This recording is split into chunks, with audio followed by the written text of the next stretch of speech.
Welcome to the 64th Annual General Meeting of the Niagara Peninsula Conservation Authority. This morning, or Friday, February the 17th. We're now going to do a call to order with a roll call. So, Mr. Bival.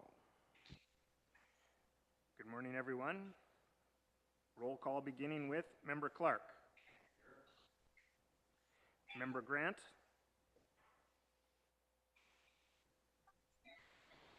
Here. Member Houston. Present. Member Metcalf. Present. Member O'Neill. Member Tattison. We have regrets from Member Seaborn and Member Clark.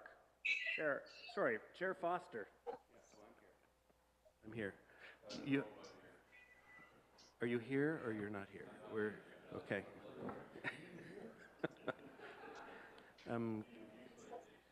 Well, yes, Councillor Houston and I were in a budget meeting until basically midnight last night. So if the two of us look like our eyes are shutting, it's because of defending the NPCA at Niagara Region. So.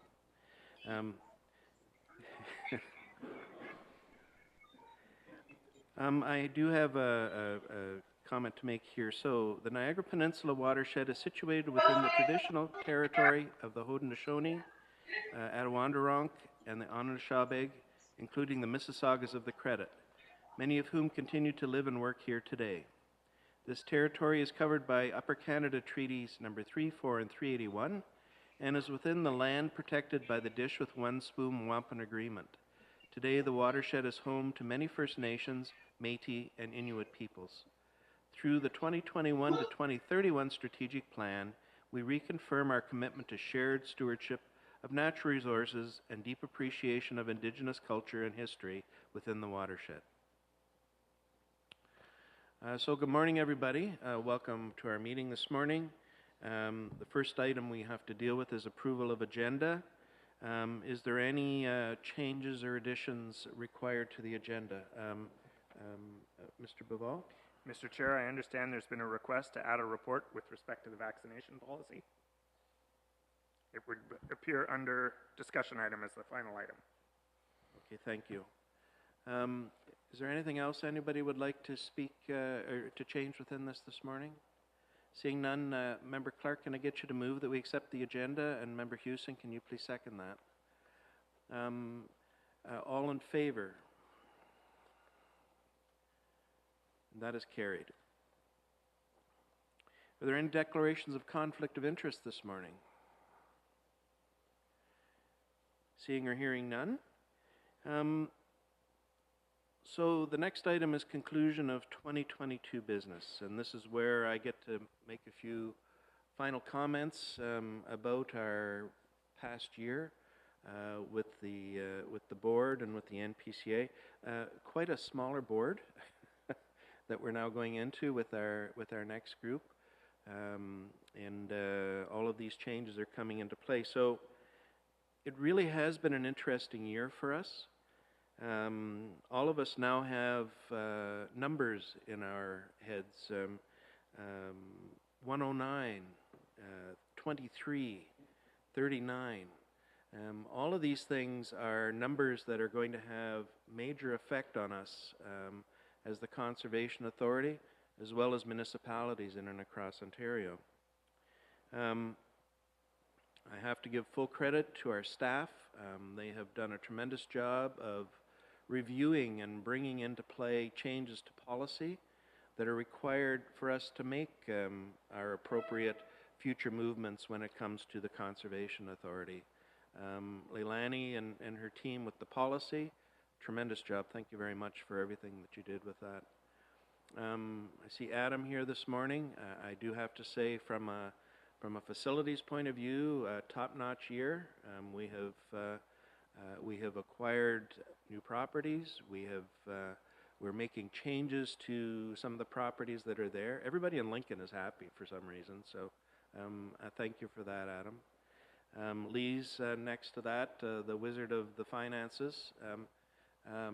Just to let you guys know, the package that she prepared and sent through to the region was approved last night at our Budget Committee of the Whole. It was a fairly substantial increase in operations budget, but as all of us know, it was long overdue and was required to make sure the long-term sustainability of this conservation authority. We did not do so well on the land acquisition, but what ended up happening is probably even better than what we had expected, and Councillor Hughes and I have talked about that this morning. So, and we'll have more discussions about that as we move along. Mr. Baval, he has been a rock when it comes to, you know, all of our looking after what it is that we're doing here, and I want to thank him and the entire team, Gina and everybody within that who have been able to keep us on track and move us through. And last but not least, Chandra. Anyway, so it has been an absolute joy this year working with Chandra. She exudes what it is that you need in a CAO position. We have developed, I think, not only a good working relationship with me as chair and her as CAO, but I have to say that I think she's become a very good friend as well as we're going through this. So anyway, I just want to thank for everything that she does and the great team that she's put together here. So thank you very much, Chandra. Those are the end of my comments. So with that, we're going to move into, I'm going to conclude this business at this point, and further that the chair and vice chair seats, so John and I, we no longer exist. So anyway, I'm going to turn this over to Chandra.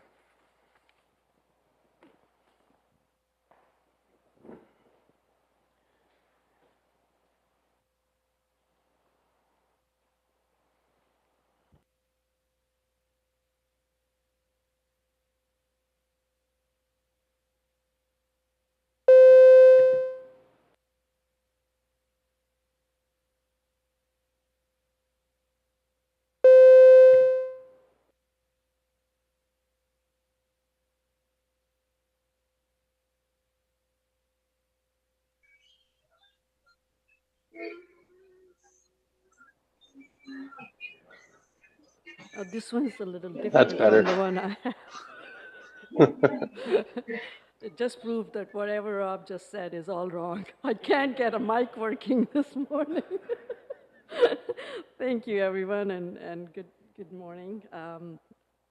Before I start the election process, I would like to take a minute to extend my extreme appreciation and thank you to our outgoing board members who are not here today. Some are in the gallery, and returning board members who are coming back on the board for their tremendous support and leadership during the past term of the board.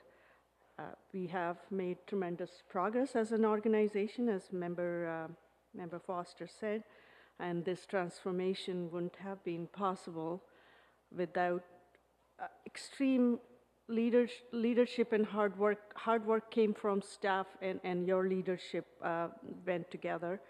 Our professional and very skilled staff team have been on this job for the past 4 years, and I personally can say, having come from other conservation authorities, that the amount of work we did in the past 3 years equals to probably 10 years of work.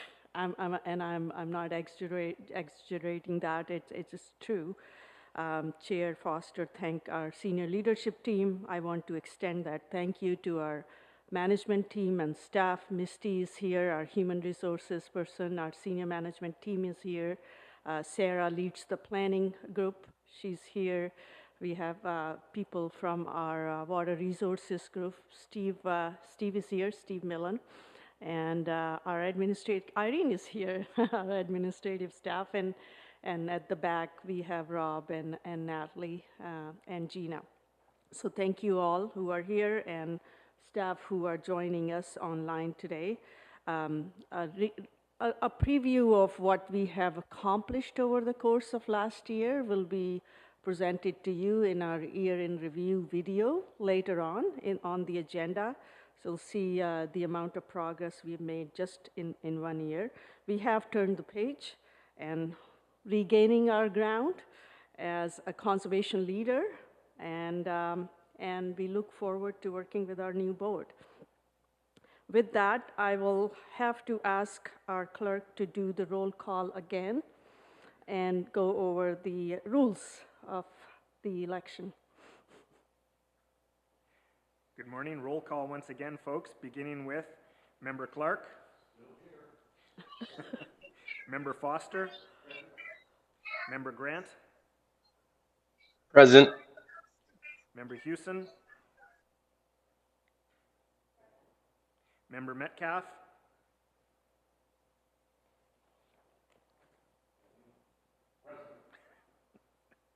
Member O'Neill. Member Taddison. And we have regrets from Member Seaborn. Thank you, Grant.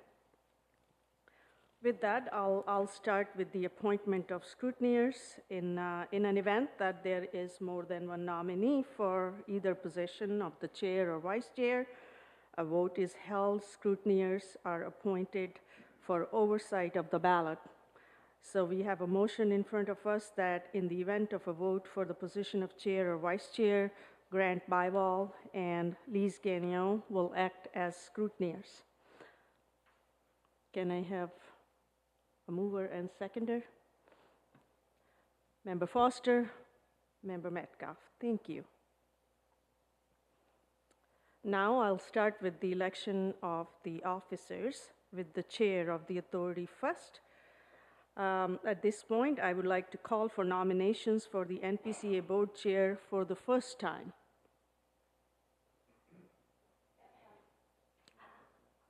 Member Hewson? Can I nominate Rob Foster, please? Thank you. Member Foster, would you accept the nomination? Sure. And by law, we only need a mover for this purpose. Thank you. I would like to call for nominations for the NPCA board chair for the second time. No nomination for the third time. No nominations. I will now ask for a mover and seconder to close the nominations. Member Hewson, Member Metcalf, thank you. Congratulations. I would like to congratulate our NPCA 2020 board chair. We have a motion, Grant, to appoint. We do. I have it listed on our agenda to occur after we have the vice chair, so both of them Perfect. are Thank you. at the same time. At this time, our last chair, would you like to say something, or should we go on with the election process?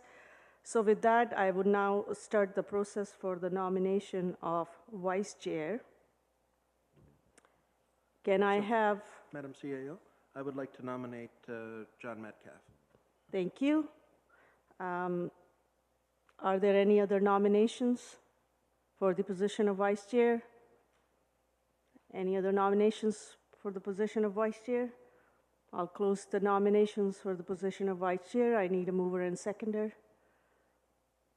Member Hewson, Member O'Neill. Thank you. Member Metcalf, would you accept the nomination for vice chair? Yes. Thank you. Since there are no other nominations, Member Metcalf, congratulations. So now we have a motion for both the chair and vice chair that Member Robert Foster be appointed, Robert Foster appointed as chair of the board of directors of the Niagara Peninsula Conservation Authority for 2023. I need separate movers and seconders. Grant, mover, please. Can somebody move it? Diana Hewson, second. Patrick O'Neill, thank you. The second motion I have for you is that Member John Metcalf be appointed as the vice chair of the board of directors of the Niagara Peninsula Conservation Authority for 2023. Can I have a mover? Member Foster, Member O'Neill, seconded. Thank you. Well, with that, my role ends. I will ask our newly appointed chair to preside over the meeting. Thank you, everyone. Okay, thank you, Chandra. Thank you for the confidence of the board, and I'm looking forward to a great 2023. We have a lot of work ahead of us. Those numbers I was referring to earlier are only going to become bigger and more important to us as we work through all of these things as a board, with all of our senior staff and everybody on the front lines. Conservation authorities are going to be a changing, and we look forward to see how this works. Yep. Yep.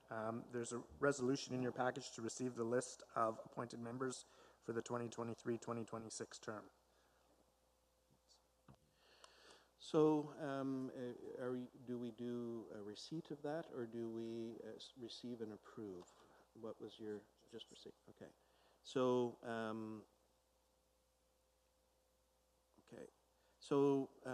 we need to move that we accept the list of appointed members for this term of the NPCA board. Member Hewson, would you move that? And Member Metcalf, would you please second that? So we're receiving this, so all in favor? And that's carried. Okay, next.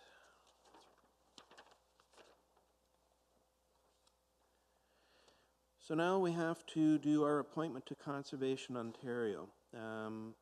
Conservation Ontario represents the association of the 36 conservation authorities here in Ontario. It's the practice of the NPCA to request the chair or his or her designate and the chief administrative officer to represent the NPCA at Conservation Ontario's committees and councils. So the motion would read that Robert Foster, chair of NPCA for 2023, or Vice Chair John Metcalf, acting as his or her designate, be the authority's voting delegate to Conservation Ontario, and further that the Chief Administrative Officer be the alternate delegate. Midnight last night, remember, budget. Can I get you gentlemen here to move and second that, please? Yep.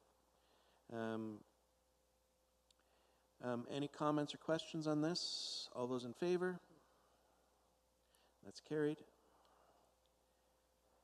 Appointment to the Niagara Peninsula Conservation Foundation. Motion, so first of all, I do know Councillor Hewson, you had expressed an interest to continue with that. Do you wish to continue there? So Councillor Hewson is one of the names. Is there anyone else who would like to put their name forward to be on the foundation committee?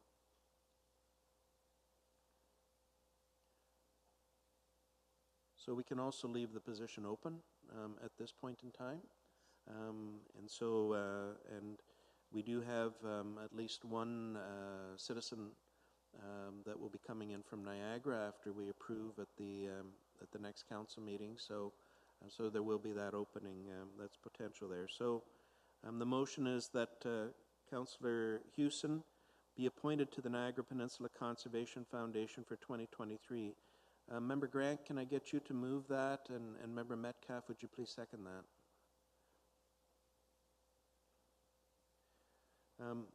All those in favor? That's carried. So this year we have two committees that we have with the Conservation Authority. We have our Finance Committee and our Governance Committee that we have. Any number of, you can be on both, you can be on one, you can be on neither, depending on what it is that you want to do within this. Currently we have nobody signed up for the Finance Committee, and I'm going to have to be quite blunt, that will likely be one of the more important ones over the course of this year. So is there interest from any members here to be on the Finance Committee? Member Hewson?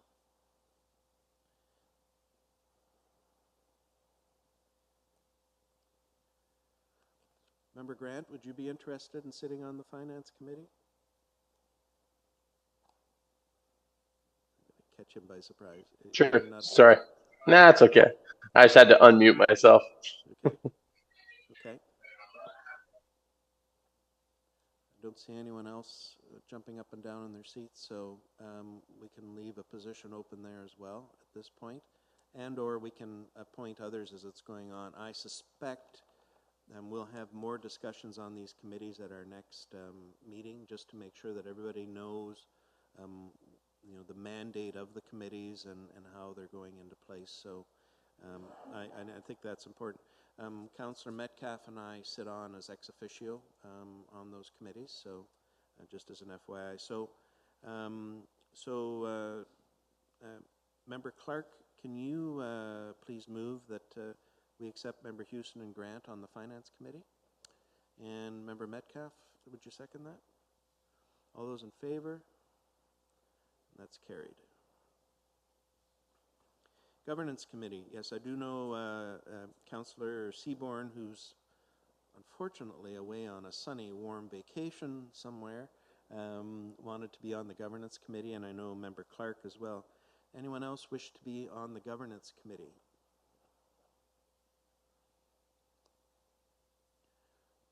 Okay. Seeing none at this point, again, we'll be going through and discussing in more detail at our next meeting what the committee is about. Again, this one was an extremely important committee, the last term of our council, or of our council, and also the NPCA. Suffice it to say, we've come a long ways in 4 years. So, I'm very pleased to see Member Clark being involved. He's been a rock within that. So. Member Houston, would you move that we accept that? And Member Metcalf, would you second, please? All those in favor? That is carried.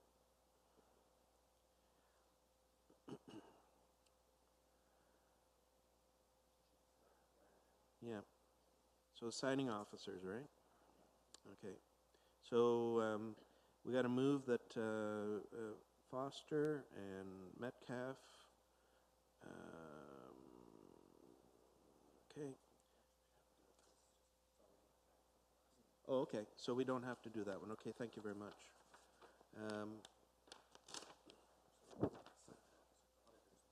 The auditors, okay. We have to move that the Niagara Peninsula Conservation Authority appoints KPMG LLP as its auditors for the 2023 fiscal year. Member Grant, would you move that? And Member Clark, would you please second that? All those in favor? That's carried. So there we go. That's it for all the those pieces. Thank you very much. Let us move into our meeting itself. The first item that we're going to go through is the approval of minutes. And there are two items here. One is, of course, the closed session that comes along with the December 16th meeting. Anyway, I would like to have a motion put forward. Member Metcalf and Member Houston, you were both at that meeting, correct, I think? Just make sure that. So, Member Metcalf, can I get you to move that we accept the minutes of the full authority meeting dated December 16th and the closed session minutes that are with that as well? And Member Houston, would you please second that? Any questions to the motion? All those in favor? That is carried. We have 3 items of correspondence this morning. Does anybody wish to have a discussion about any of these items separately? Are there any questions to the items of correspondence? Hearing none, Member Clark, can you please move that we accept the correspondence? And Member Houston, can you please second that? And this is receipt, of course. All those in favor? That is carried. presentations. So let us move to the NPCA Employee Service Awards presentation. Misty, the floor is yours.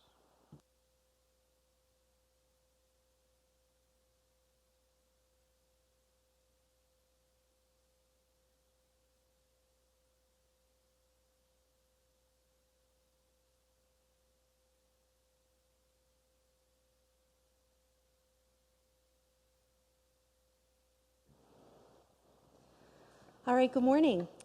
So my name is Misty Frusi. I'm the Manager of People and Performance here at the NPCA. As you know, the NPCA was established in 1959. Over the course of the 60-plus years that we've been around, there's been a lot of change. But one of the consistencies we can count on is the dedication and commitment of our key staff members. So while no one has been here for the full 64 years, approximately half of our staff have been with the authority for over 5 years. Their knowledge and expertise is irreplaceable, and today we would like to acknowledge those staff that have reached key milestone points in 2022. We did recognize these staff amongst our peers at our year-end holiday party with a certificate and an appreciation gift, but we would additionally like to take this moment to introduce some of these staff and recognize their achievements publicly. We have 9 staff we'll be recognizing today, and I will ask each staff member, if they're present, to step forward when I call their name, so their manager can say a few words and we can put the well-earned spotlight on them for just a few moments. So the first recipient we're going to recognize celebrating 5 years of service is Erica Navarro. Now, Erica is currently on a well-deserved vacation, but as the acting manager of strategic business planning and public relations, I'll take this opportunity to brag a little bit about Erica. Erica is our communications and marketing specialist, and she makes us all look good. She makes sure the public and media know about all of the programs and services we offer, that our website is up to date, accurate, and engaging, and that we have a strong digital and social media presence. She fields the comments and questions that come in from the media and the public, the good, sometimes not so good, and makes sure that the NPCA message is always communicated in a consistent and positive way. So if you've heard about our programs, initiatives, and services, you've seen Erica's work in action, and we're incredibly grateful for her contributions over the past 5 years.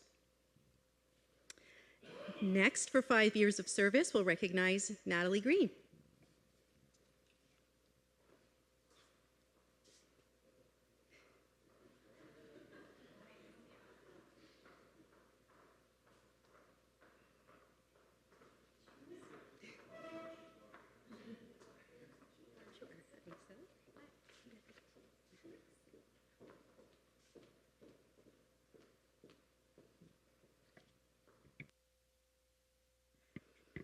Okay, Natalie.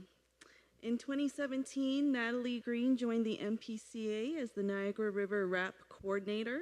In her 5 years with the authority, she has led the Niagara RAP to complete the 5-year delisting plan, removed 2 impairments, being algae and plankton, and in 2022 represented the RAP program at the NPCA represented the RAP program and NPCA at the Great Lakes Summit held here in Niagara.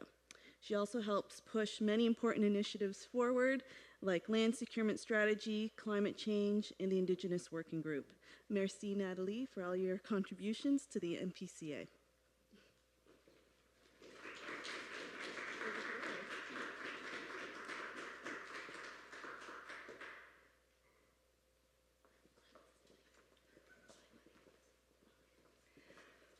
All right, next up, celebrating 10 years of service, our first recipient is Irene Bradnam.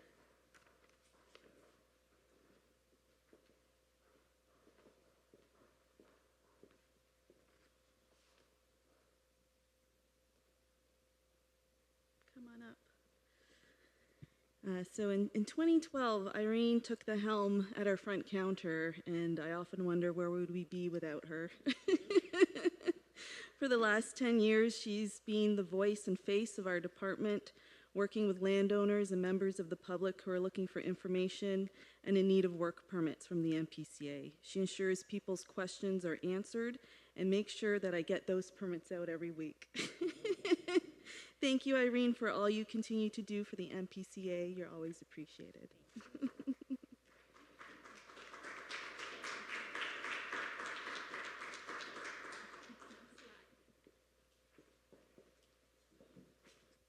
All right, our next 10-year recipient is Eric Augustino.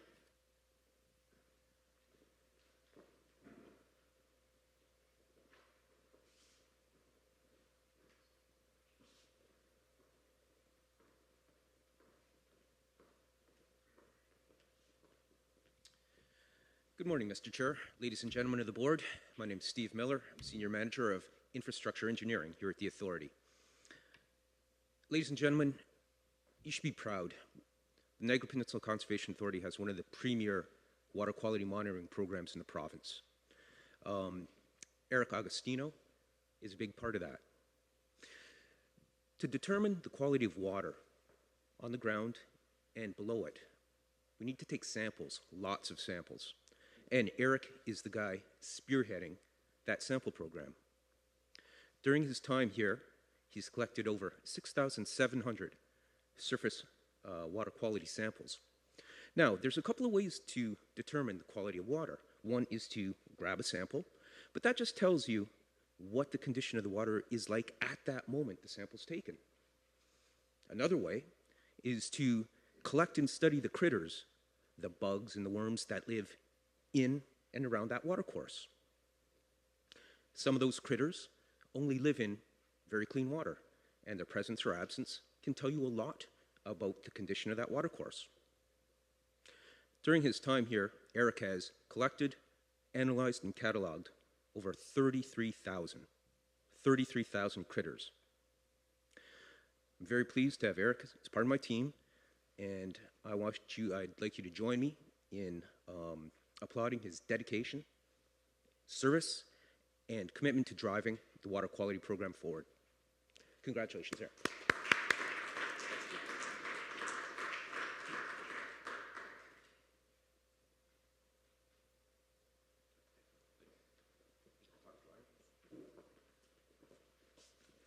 All right, next, celebrating 15 years of service, we have Ryan Kitchen. So I spoke with Ryan this morning, and the flu bug has hit him hard.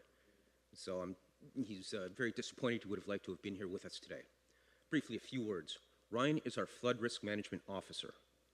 He's passionate about the weather, and that's a good quality to have in the leader of our flood forecasting and warning program.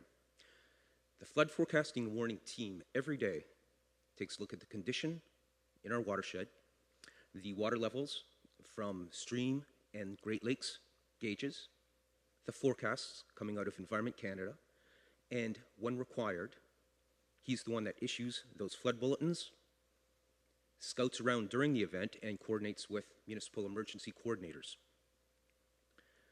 Ryan is very dedicated, passionate, and much like Eric, drives the program forward. I'd like to congratulate Ryan on his years of service and his continued dedication to the program. Thank you.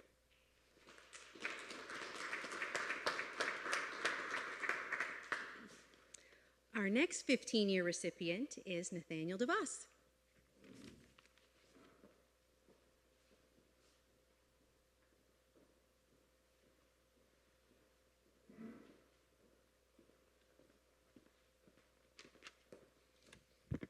Good morning, everybody.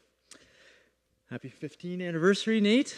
Nate started as a security at Chippewa Creek Conservation Area in 2004, before becoming the assistant at Long Beach Conservation Area in 2012.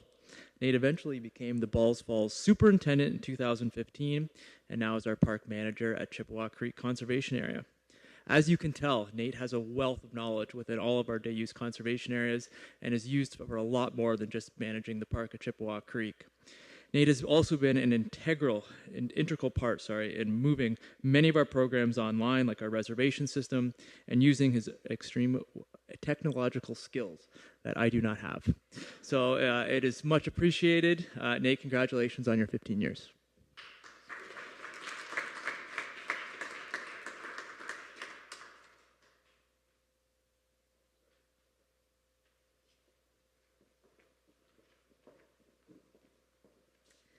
Moving on to 20 years of service, we have Steve Miller.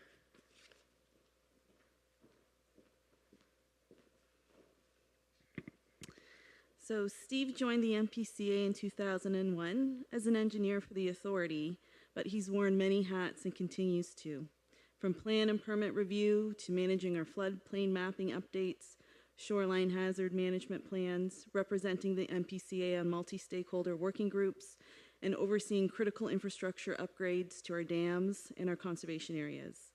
Thank you, Steve, for all your contributions to the NPCA, and congratulations on 20 years with the authority. Thank you.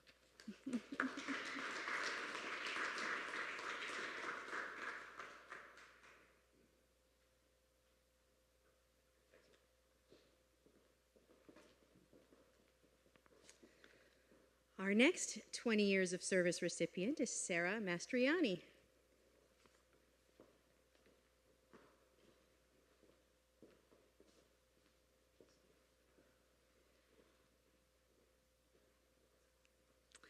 So Sarah began her successful career with us in 2002 as a summer student, and was at Long Beach Conservation Area.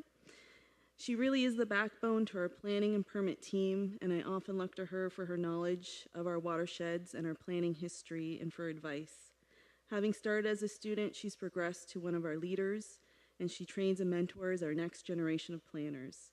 Thank you for all your contributions, and congratulations on 20 years.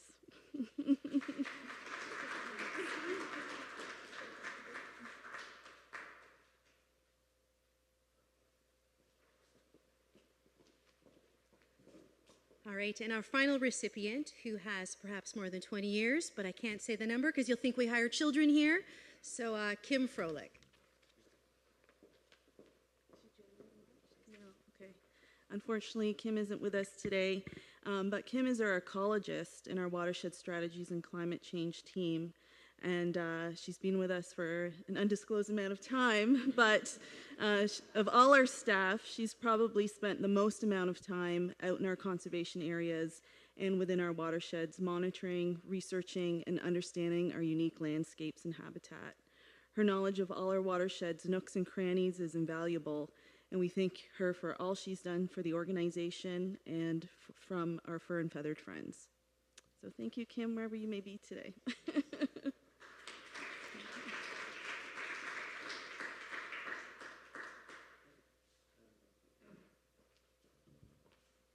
Okay, That's thank all you. of our 2022 recipients. Thank you. Thanks, Misty. Boy, talk about the dream team.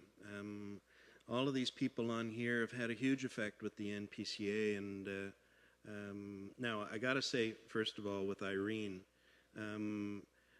you are so nice. Like I come walking into the NPCA offices, and she makes me feel right at home. So thank you with that.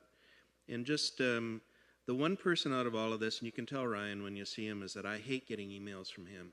Okay, like all of a sudden, oh, we're about to have a flood that's going to do away with the entire Niagara Peninsula. So, anyway, and just for Natalie as well, I've had a bit of overlap with her.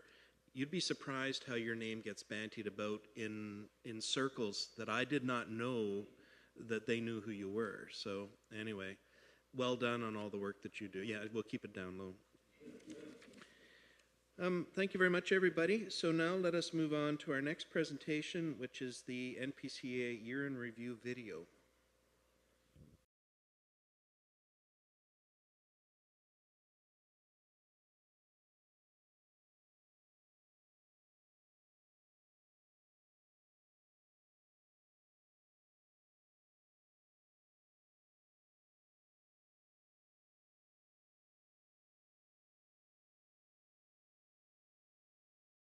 This team is here to do the great work that they do first and foremost. They're not here for a job. They're here because they believe in the important work that they do. They're here because they're committed to the mission, vision, and value of the NPCA, and they work so incredibly hard to accomplish so much.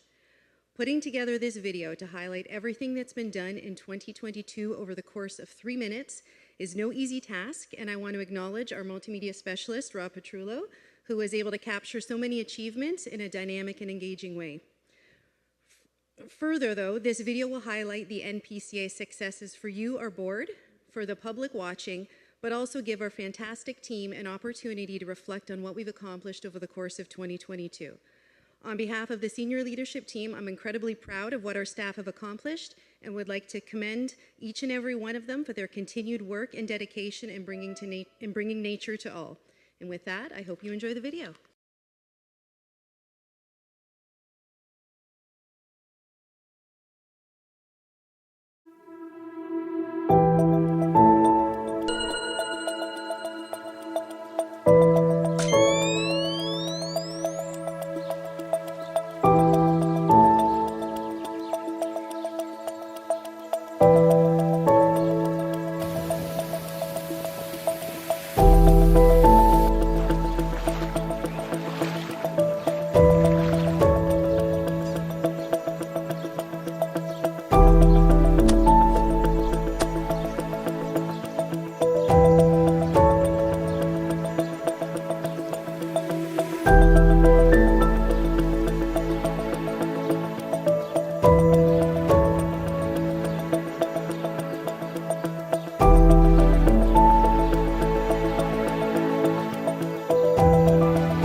Goes to show how much actually is done by the NPCA, to say the least. Should we receive both of the presentations, or okay. So let's move on within our meeting this morning. And by the way, that was a terrific video. Can we get links for that? I want to send that to all of my compatriots at Regional Council, at the very least, so that they can see and understand where we're at. Consent items. This morning we have one consent item, which is the NPCA Quarterly Progress Report, which is required for the regarding the Conservation Authorities Act amendments, the transition plan and agreements. This is a consent item, so does anybody have any questions on this? Member O'Neill, can I get you to move that we accept this, or receive this report, and Member Taddison, can you second that, please? All those in favor? That is carried. Discussion items. So our first discussion item is Board of Directors 2022 meeting schedule. Now, Councillor Houston and I had a discussion last night at Regional Council, and we're trying to debate starting times of meetings. Is there any issue if we consider starting our meetings at 9 o'clock in the morning? We've typically been starting them at 9:30, but 9 o'clock certainly would make sure that we have the meetings done in the morning and we're out of here at a reasonable time with them. So is there any objection if we consider changing them to 9 in the morning? And as far as the actual dates, I just need to pull open my page.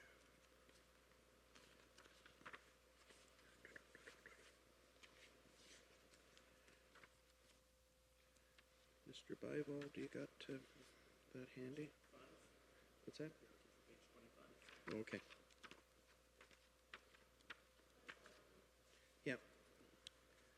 Okay, there we go. Okay.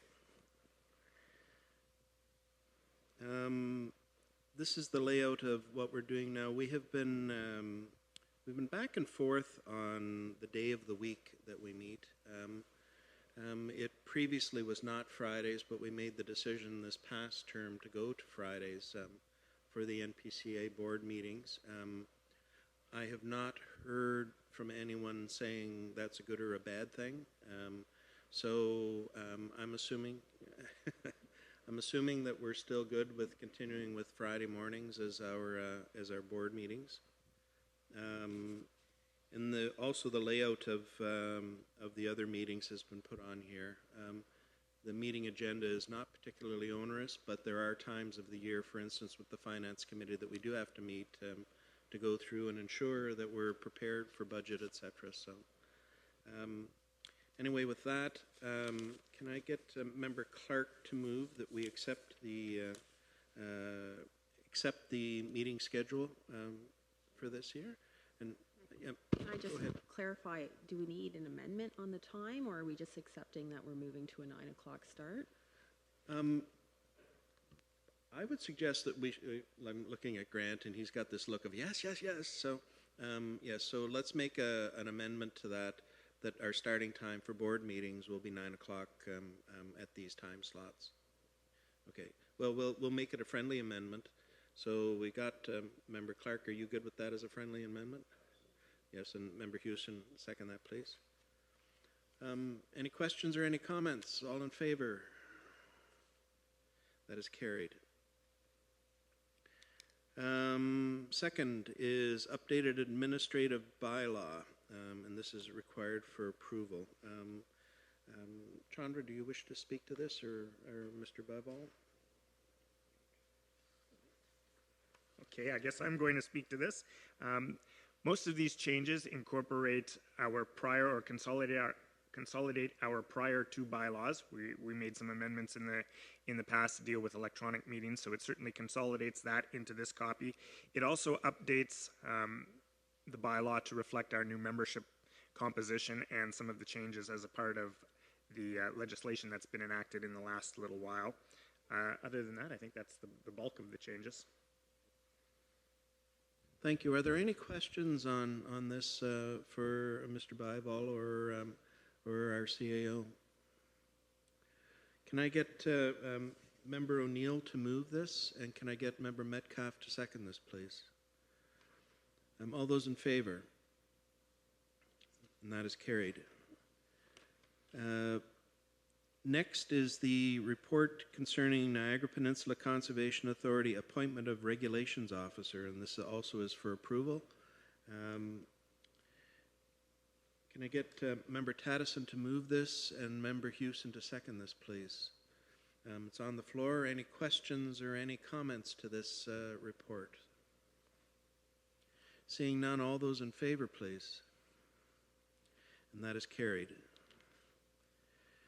Report number 4 is the updated Public Advisory Committee terms of reference. This is an interesting one, and I hope everybody's had an opportunity to take a good look at this. The Public Advisory Committee is an important part of what we have, and we have to make sure that the information and the understanding of how that committee works and how it interrelates with the board is well understood. So can I get Member Grant to move that we accept this, and Member Taddison, would you please second this, please? So any questions to this? Member Houston. I'd just like to, maybe could staff perhaps articulate some of the key changes here and perhaps the motivation for making those changes? So that's an excellent idea. Go ahead, Chandra. Hi, good morning. Through you, Chair. So at the last meeting of the Public Advisory Committee in December, staff and I led a facilitated discussion with the committee members on what kind of changes they would like to see based on their experience with NPCA during their previous term. So most of the changes that you see here reflect some of the suggestions made by the committee member. So if you go through the terms of reference, I can maybe highlight a couple. One is the overall purpose of the committee. It was one line. We extended that to a broader mandate to help NPCA with the strategic plan deliverables and working in the community. We added a chair and vice chair position, because previously we only had a chair position at the Public Advisory Committee, and there was no vice chair in the event that the chair had to step down or leave the committee. So now we have a provision for a chair and vice chair on that committee. The NPCA chair and vice chair were ex officio members, all attending these committee meetings, and we tried to separate that a little bit, so that has been removed. So committee is very independent now. If there are matters that they think are important, they will bring it to the attention of the board directly after their proceedings to staff and the board. So that's another change made. We haven't made many changes to the composition of the committee. I think we added a youth position. Staff can confirm that. Yes. So we added a youth position, and we just kind of clarified a little bit more on how, the various positions will be brought or recruited. Members' roles and responsibilities, pretty much the same. What we added a little bit of clarity on Section 28 of the Conservation Authority Act, which is a delegated responsibility to staff for permitting. So we just wanted to clarify that board has delegated authority of permits to staff members. So it was important for us to clarify that in the terms of reference, and it's right up front as you look at the committee mandate that the PAC is not a formal commenting body regarding the approval of permits under Section 28 of the Conservation Authority Act. It's a delegated responsibility for staff. That's the other change. I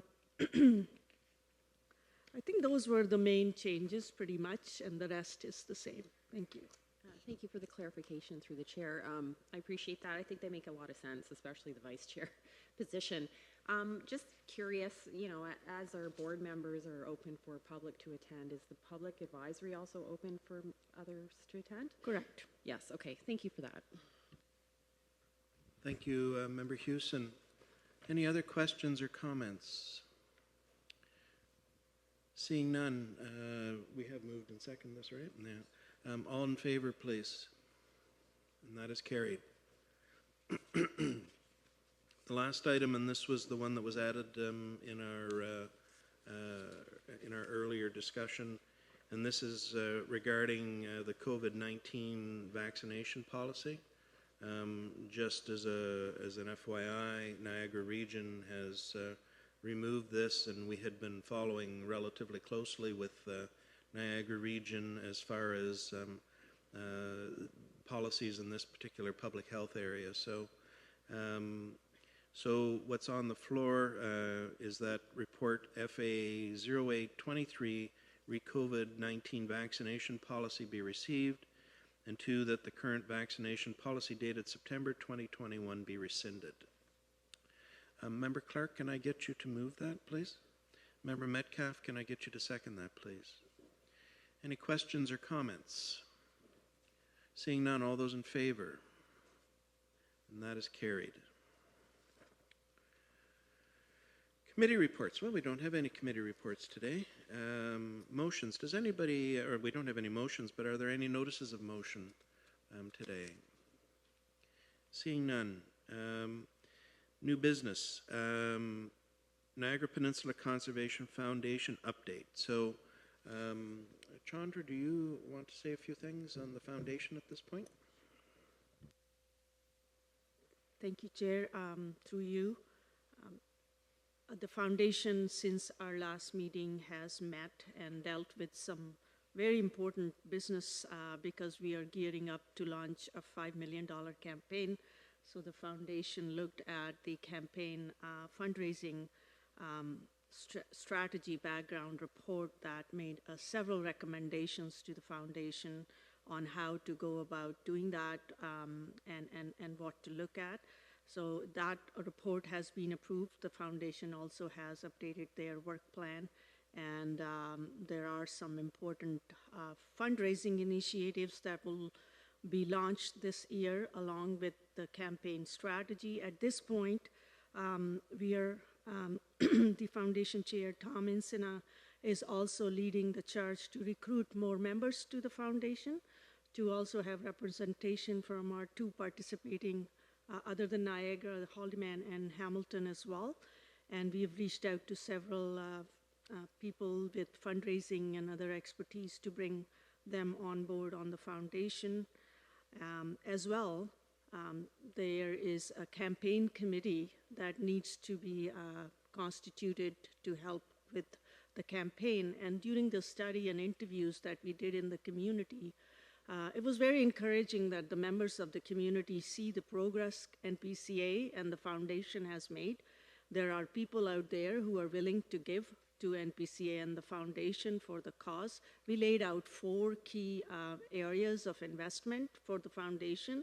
One was restoration, climate change, outdoor education, land securement. And these priorities were supported by the community members who were interviewed. So starting April, we are getting ready to launch the campaign and raise important investments for the important work of NPCA. The foundation has also looked at hiring a full-time staff to help with this campaign, and that will also go forward in 2023. Other than that, the existing MOU with NPCA to provide in-kind services to the foundation remains the same, and we look forward to working with the foundation. Thank you, Chandra. And I was remiss in not mentioning our foundation earlier in the meeting, so just to let you know, Tom Insina, he's a regional councillor, but Tom has made it his passion to be involved with the foundation and the reorganizing and the rework of the foundation. Also on the foundation committee, Mike Balsam is one of our committee members. Most people down here in Niagara know him from his work at Cogeco, and his wife Mishka is the head of the Greater Niagara Chamber of Commerce, so good connections there. Barb Greenwood, former councillor out of Niagara Falls, is on the committee. Diana Hewson has been on it. Donna Cridland, who's in the back there, has been a member of it. I've been involved with it right from the beginning of this as well. And of course, CAO Sharma has been actively involved. So, Councillor Hewson? Yes, I'd just like to add for my colleagues, Other conservation authorities have a foundation in place, and they're already doing a lot in terms of attracting funds to the foundation, which helps offset some of the costs that we have in terms of our programming. So I think it's incredibly important for this organization to be successful, because it long-term means a reduced reliance on our levies, which I think is great news for my municipal colleagues. So I would encourage you to consider participating, or if you know someone from your municipality, we certainly want all municipalities represented on that foundation. And quite frankly, I think it's going to be a lot of fun. And can I also make the request to my dear colleagues here from Hamilton and from Haldimand, please think about whom might be appropriate out of your communities to become involved with this. Right now it's rather Niagara-centric, and the NPCA is not all Niagara. It's of course made up of all 3 of our municipalities. So it would be very handy to have input in this particular area from your areas. So, anybody have any other new business this morning? Member Clark. Thank you, Chair Foster. I appreciate this opportunity.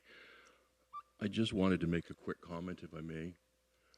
I have tremendous respect and admiration for our staff, what they have gone through in the last 4 years. I think many people would not have had the same tenacity that our staff had. So I thank you for everything that you have done, and I will be forever grateful for the work of our previous board members in the last 4 years. We came into a board that was diplomatically put in turmoil, and we did not stop in our desire to create a board that operated with good governance and had clear respect for the roles and responsibilities of board members and staff. It was the previous board that rewrote our procedural bylaws, and that was a huge undertaking that took a number of years for us to go through. And so I think I think we would be remiss if we didn't thank our past board members who gave of their time, gave of their advice and counsel, and I think we are all better for it. So I do want to just thank our staff and board members. Thank you, sir, for giving me that opportunity. Thank you, Member Clark, and well said. Any other new business this morning? Seeing none, that brings us to the end of our agenda. So with that, I am going to say that we are adjourning this meeting. Thank you very much, everybody, for attending. Still the source protection authority. Oh, great. We'll start again. Fine. Yeah, fine. So now, take a quick 5-minute break, and then we'll start into the next meeting.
Let us begin our second meeting this morning.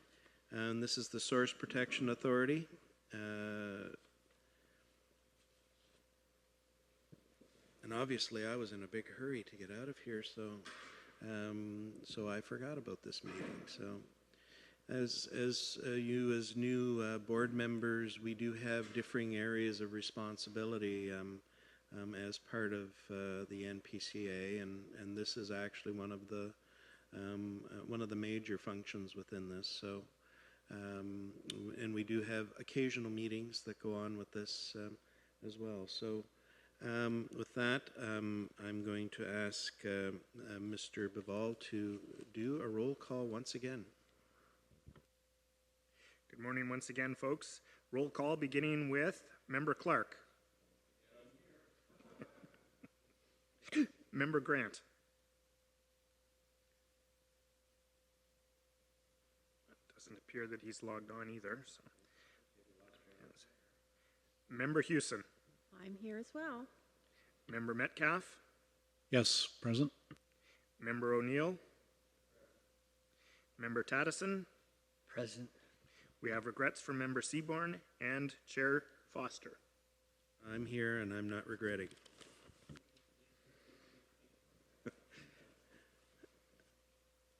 So the Niagara Peninsula watershed is situated within the traditional territory of the Haudenosaunee, Adirondack, and Anishinaabe, including the Mississaugas of the Credit, many of whom continue to live and work here today.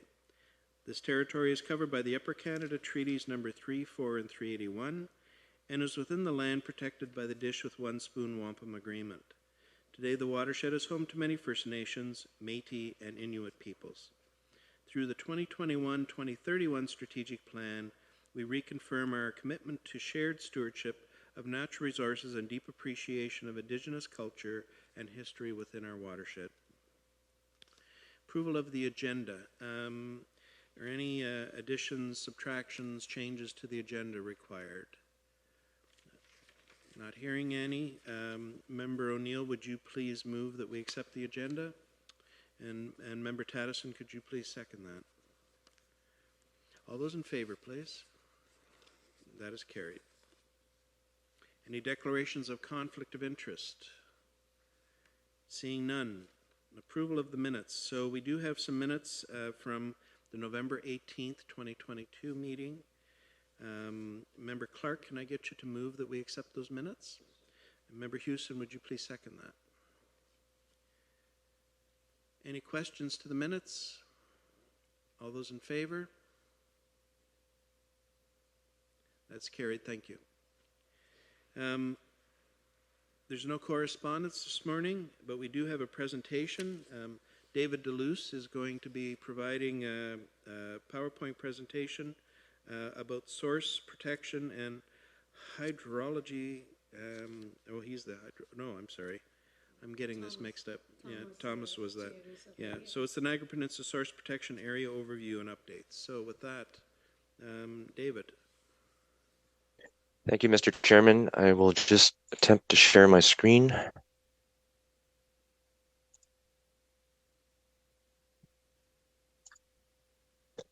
And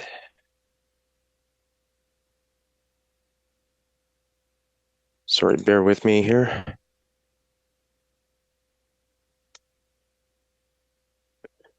Just to double check, which screen are you seeing? Are you seeing the presentation, or are you seeing the presentation with notes? And we see. Okay, one moment. We see the presentation, I believe. Oh no, wait. Oh yeah, there we are. That's good. No, okay. All right. Sorry, one more second. Okay. So good morning, Mr. Chairman and members of the Source Protection Authority. My name is David DeLuce. I am the Senior Manager of Environmental Planning and Policy. One of the portfolios I take care of and oversee is the source protection, source water protection for the Conservation Authority. Unfortunately, Thomas Prox, our hydrogeologist, couldn't attend this morning, so I will be filling in, and I will do my best to do the presentation for you. So the Source Protection Program was developed as a direct result of the inquiry into the Walkerton water supply contamination, and more broadly, it's the safety. It's to address the safety of Ontario's drinking water. The Clean Water Act was subsequently enacted as the first principle in the concept of preventance of issues with drinking water. So if you look on the diagram on the bottom, there's more than one step or process involved in protecting Ontario's drinking water. So source protection is basically the first principle. It goes along with traditional systems such as water treatment systems, inspections, testing, distribution systems.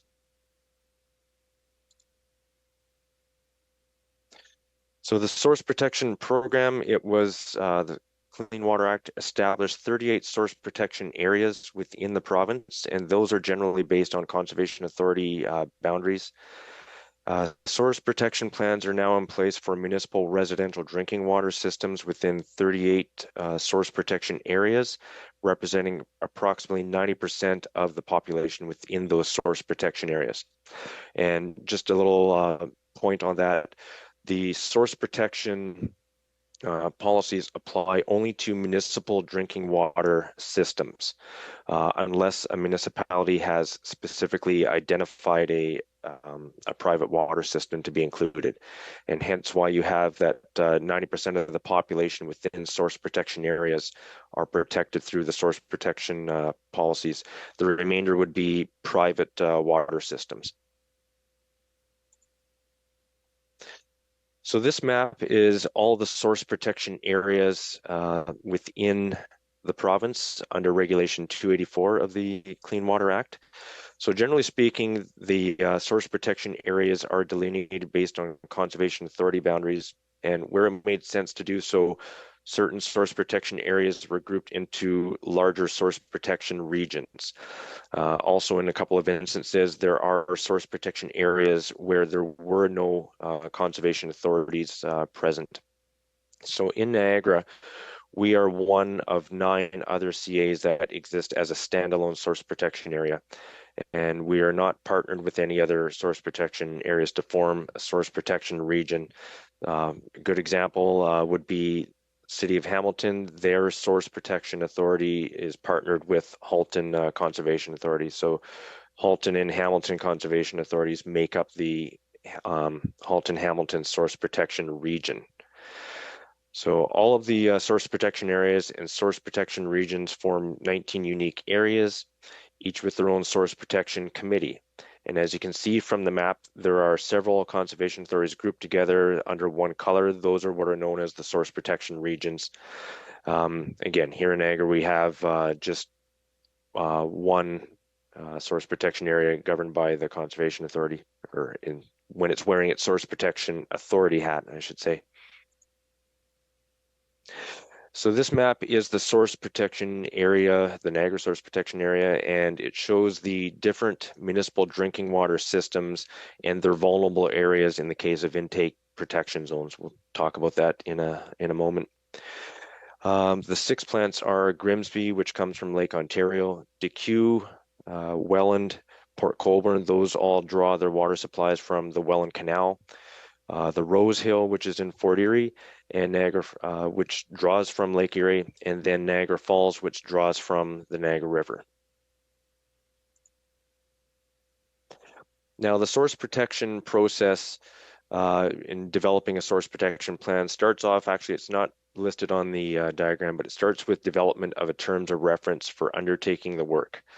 Then it proceeds to the assessment report, which was completed and consists of delineating vulnerable zones and producing vulnerability scores and identifying significant drinking water threats. So the assessment report process took approximately 7 years to put together. Multiple technical studies were completed. The next step was to develop the source protection plan to address the identified significant drinking water threats, and the plan was given legal effect in October of 2014. The policies to address significant threats were given legal effect by the province in October of 2014, and implementation of that plan has been ongoing since then, with annual monitoring reports being developed by staff and submitted to the Ministry of Environment. The next steps include updating the assessment report, and then the source protection plan is outlined in the Minister's Section 36 order. And Section 36 is just within the Clean Water Act. It refers to the approval of a source protection plan and the ordered periodic reviews of that plan, in which that's what we're in the process of doing now. So some recent changes in the legislative world right now. So Conservation Authority Act amendments, they very clearly solidify source water protection as a core mandate of the Conservation Authority. So there was a lot of stuff that was kind of, well, is this still part of conservation authorities? It was very clear that source protection is one of those core mandates. Also, the province, which typically provides our funding on an annual basis, this year, or I should say last year actually, they provided the funding for source water protection for 2 years, a 2-year term. Another change that came out recently is the Phase 2 Director's Technical Rule Amendments. Those were released in 2021. What the Director Technical Rules are is when it comes to developing the assessment report, the province issues directors technical rules, and those basically guide you in how you are to undertake the assessment report. So there was an update to those a couple of years ago. And then in early 2022, there was a release of best practice guidance for source protection in other drinking water systems. Now, as I mentioned earlier, there is an upcoming Section 36 update. We are updating the assessment report, and then we'll subsequently be updating the source protection plan. There was a previous deadline in place for May of 2021, but that, or sorry, of March of 2022, but we did get an extension for that of, it has to be done within 6 months of completing the updates to the work that's going on. And the reason that these there was an extension and why it's taking longer to get the assessment report done is there's several water treatment plants in Niagara that are presently undergoing upgrades, and we have to wait until those upgrades are complete before we can complete the work on the assessment report. So within 6 months of the upgrades being complete, that's the timing for when we have to implement or update the assessment report and then source protection plan. And then as part of that, we will be accommodating the recent director's technical rule changes as well. So just to quickly go over the various water treatment plants that are undergoing these upgrades. So the first one, Welland, it includes the construction of a new water treatment plant, and the result of the intake location being relocated will require additional technical work to go into the assessment report. In the case of Rose Hill and Fort Erie, the intake and vulnerable area shown there on the map, the upcoming change will include the relocation of the intake further and deeper into Lake Erie. This requires that the source protection plan technical work be updated to reflect those changes. And finally, in Niagara Falls, it's also the intake is being relocated. It currently sits in the Chippewa section of the Welland River, which flows in reverse when OPG is drawing water for power generation. OPG is in the process of doing additional works on the power canal, which will return the Welland River to its natural flow state. And when that happens, the intake would be drawing water from the lower quality Welland River compared to the Niagara River. So to avoid this, the new intake location is going to be situated within the Niagara River itself to avoid any future power canal closures. So again, once that change takes effect, then the assessment report and source protection plan will have to be updated to reflect that new information. Now, moving forward, the process for doing the actual work itself. So again, we are continuing with our Clean Water Act annual progress reporting that is still ongoing. We will be accommodating technical work and additional updates to the assessment report and source protection plan as the new water treatment facilities, as those works are completed. We'll be conducting a pre-consultation with affected stakeholders as per the requirements under the Act. We'll be finalizing the assessment report and protection plans following that public consultation. And then there will be additional public consultation to present the final reports. And then finally, there will be source protection authority review and approval before final submission to the ministry. with that, that's the end of my presentation, and I would be happy to take any questions. Thank you.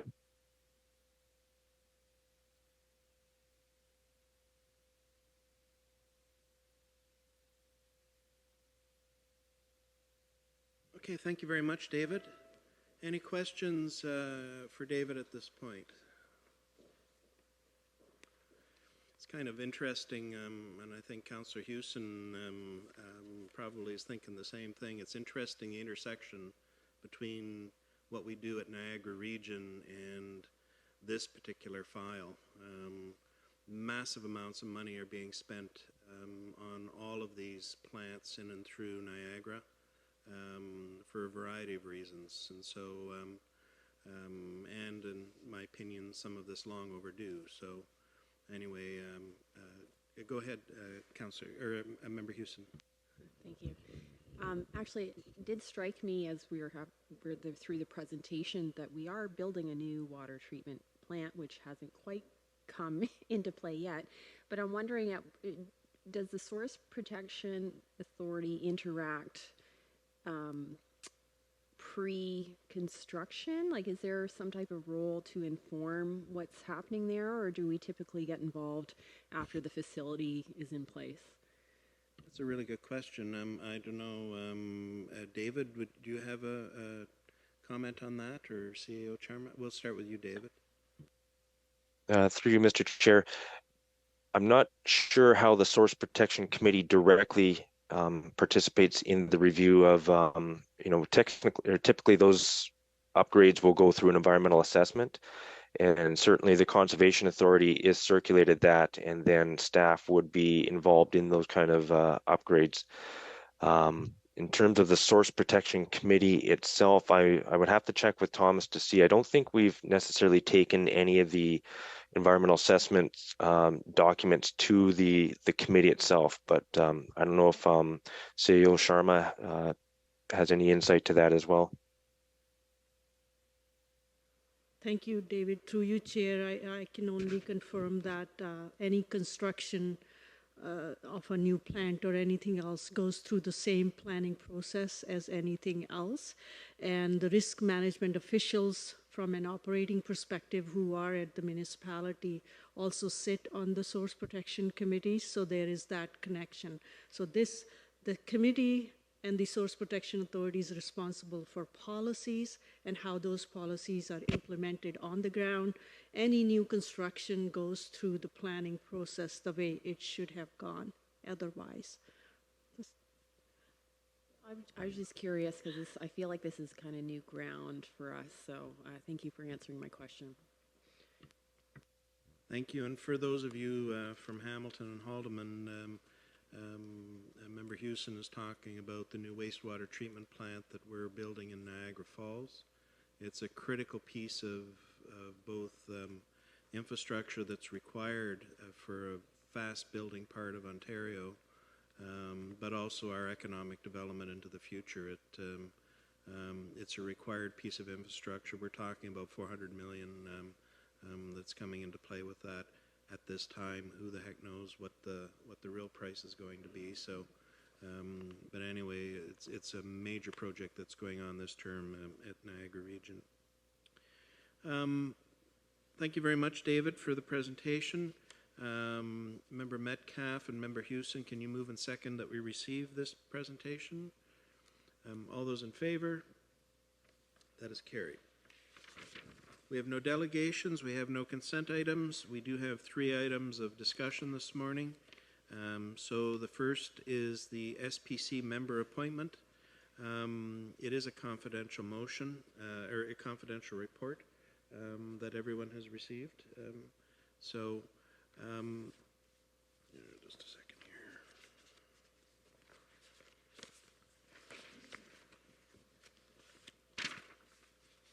No, that's okay. I don't need that. Just I've got too much paperwork sitting in front of me now. This is the downside of being a paper person. So electronically, so if you do okay. the motion, it's right there. Okay. So the motion itself, and this must be an open motion, correct? Okay. So the motion, and can get Member Metcalf to move this and Member Clark to second, that report number SPA 123, member appointment be received and hereafter deemed a public document. That the Source Protection Authority appoint Mr. Robert Bader to represent the agriculture sector on the Niagara Peninsula Source Protection Committee for a term of 5 years. That the Source Protection Authority appoint Mr. Darren Fry to represent the industrial sector on the Niagara Peninsula Source Protection Committee for a term of 5 years.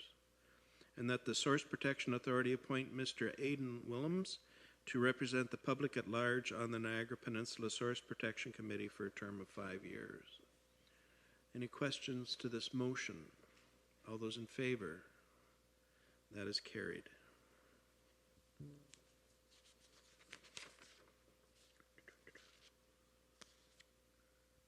So the second part to this is the municipal members appointment, and this is for approval. So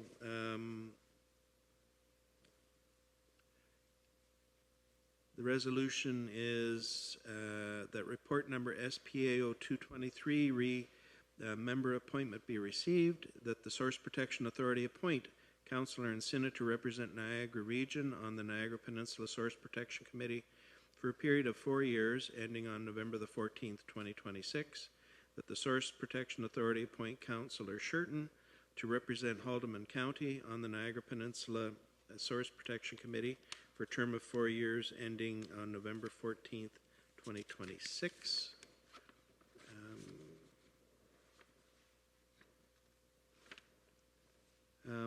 Can I get Councillor Houston, can you move that? Councillor Metcalf, can you second that, please? All those in favor? That is carried. And the last item here is the liaison appointment from Niagara Region. Again, Councillor Houston, if you can move this, Member Clark, please second. That report number SPA 0323 liaison appointment be received, that the Source Protection Authority appoint Member Seaborn to act as a liaison to the Source Protection Committee. Any questions to this? All those in favor? That is carried. Any new business? I don't see any. There's no closed session, or at least we've already dealt with anything that was closed session-wise. And with that, I'm going to adjourn this meeting. Thank you very much, everybody. We do have a lunch that's showing up, so depending on how long you wish to stay, or when is it? It's coming at noon. Yeah, it's coming at noon, so we're a little bit late. I think everybody's probably going to take off, but anyway.